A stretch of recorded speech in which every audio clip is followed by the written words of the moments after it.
How to create a Kick account. Hey guys, welcome back to the channel. If you would like to create a Kick account and sign up for it, here is how you can do it.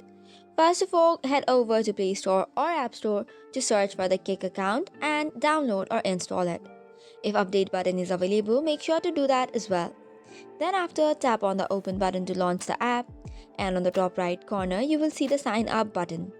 This is how you can sign up. It requires your email, your birthday, your username, password, and confirm it to sign up.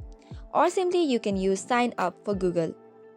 Once you do so, it will ask you to choose the Google account, and then you will have to give permissions and access for its verification. Once all of that is done, you will land to another page. This is the page for terms and conditions.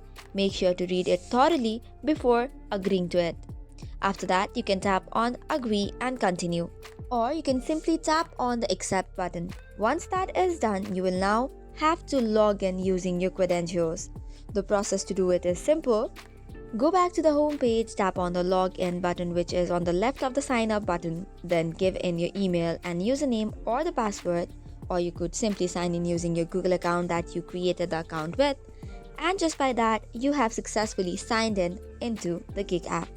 So this is all for today's video. For more such contents, do not forget to hit the like and subscribe button.